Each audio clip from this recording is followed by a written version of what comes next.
পহেলা বৈশাখ ঘিরে ইলিশ শিকারে বেপরোয়া হয়ে উঠেছে ভোলার জেলেরা। এতে করে ভেস্তে যাচ্ছে অভয়াশ্রম কর্মসূচি। বাজারে স্বাভাবিক সময়ের চেয়ে দামও কয়েক গুণ বেশি। তবে প্রশাসন বলছে জাটকা রক্ষায় নদীতে প্রতিনিয়ত অভিযান চালানো হচ্ছে। নববর্ষকে কেন্দ্র করে তা জোরদার করা হবে। কামরুল ইসলামের তথ্য ছবিতে প্রতিবেদন। জাটকা রক্ষায় গত পহেলা মার্চ থেকে ভোলার মেঘনা তেঁতুলিয়ার ১৯০ কিলোমিটার এলাকায় মাছ ধরার নিষেধাজ্ঞা চলছে। এলাকার লোকজনের অভিযোগ, বাড়তি লাভের আশায় অসাধু কর্মকর্তাদের ঘুষ দিয়ে চলছে মাছ ধরা। পয়লা বৈশাখ আসতেছে, একটু দাম ভালো, তাই আমরা নদীতে মাছ ধরতে যাইতেছি। ইলিশ মাছ যাই আমরা 2-4টা পাই, নদীতে ইলিশ আইলে বেশি দাম কত ভালো, এই কারণে ধরতে যাই। পয়লা বৈশাখের যাই, মাছের দাম একটু বেশি, পয়লা বৈশাখ তো সামনে, এই জন্য যাই। এই ইলিশ মাছ টেনে মাছ 2-1টা পাই। নৌকা থেকে মাছ নিয়ে ঘাটগুলোতে জেলেরা হাঁক ডাক দিয়ে আড়তদার আর পাইকারের কাছে মাছ বিক্রি করছেন। হালি প্রতি বিক্রি হচ্ছে ৯,০০০ থেকে ১০,০০০ টাকায়। এছাড়া ৭ থেকে ৮০০ গ্রামের ইলিশের হালি বিক্রি হচ্ছে ৬ থেকে ৭,৫০০ টাকায়। ঢাকার বাজার বেশি, ভালো বাজার, ইলিশের দাম বেশি, এই থেকে মাছ ফাটিয়া ছাড়ে না। এখন বর্তমানে বড় মাছটার কেজি, ওর যে মাছটা, এই মাছটা আমরা ২২০০ টাকা কেজি। ইলিশের খুব আকাল, এই জন্য দামটা একটু বেশি, মাছ কম, আরেকদিকে পয়লা বৈশাখ। জেলা মৎস্য কর্মকর্তা জানান, পহেলা বৈশাখের কারণে কোনো ছাড় দেওয়ার সুযোগ নেই। কেউ নিষেধাজ্ঞা অমান্য করে মাছ ধরার চেষ্টা করলে তাদের বিরুদ্ধে কঠোর ব্যবস্থা গ্রহণ করা হবে।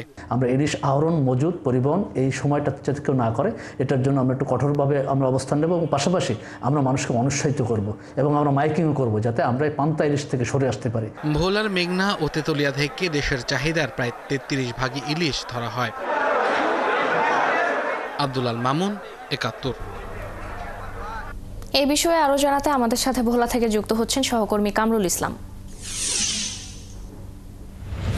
কামরুল, এখন পর্যন্ত কাউকে আইনের আওতায় আনা গেছে কি? ঘাটে যাতে কেউ ইলিশ বিক্রি করতে না পারে তার জন্য কি ব্যবস্থা নেওয়া হয়েছে আমাদের জানাবেন। ফারজানা, আপনি জানেন যে পয়লা বৈশাখী কেন্দ্র করে কিন্তু ভোলার বিভিন্ন ঘাটগুলোতে কিন্তু আমরা দেখেছি যে ইলিশ অন্যান্য যেসব মাছ রয়েছে সেই সব মাছগুলো কিন্তু বেচা বিক্রি চলছে।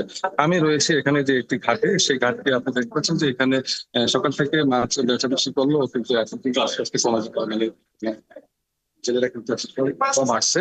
তবে সকাল থেকে কিন্তু প্রচুর মাছ বেচা বিক্রি হয়েছে। এখানে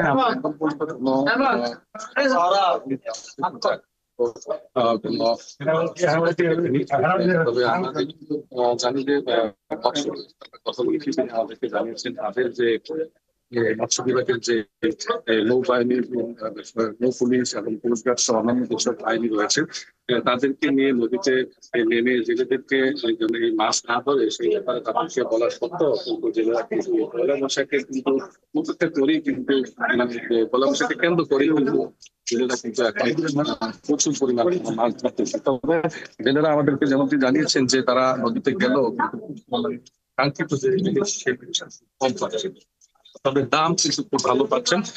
বিশেষ করে যে আপনি জানেন যে এখন পয়লা বৈশাখকে কেন্দ্র করে কিন্তু যে বড় যে ১ কেজি ওজনের যে ইলিশ রয়েছে, সেই ইলিশ মাছগুলা আপনার এখানে প্রায় এক হালি ইলিশ মাছ ১০,০০০ টাকা থেকে ১২,০০০ টাকা দামে বিক্রি হচ্ছে এবং ৬০০ থেকে ৭০০ গ্রামের যে ইলিশ মাছ রয়েছে সেগুলা ৬ থেকে ৭,০০০, ৮,০০০ টাকা বিক্রি হচ্ছে। তবে এছাড়াও কিন্তু এই ইলিশ ধরাকে কেন্দ্র করে এখন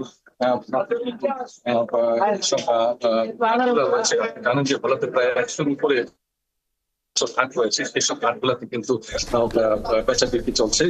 প্রশাসনের এখন কিন্তু কোনো পদক্ষেপ আমরা কিন্তু দেখতে পাইনি। ধন্যবাদ কামরুল আমাদের সঙ্গে যুক্ত হওয়ার জন্য। দর্শক, ভোলা থেকে ইলিশ শিকারের খবর জানাচ্ছিলেন সহকর্মী কামরুল ইসলাম।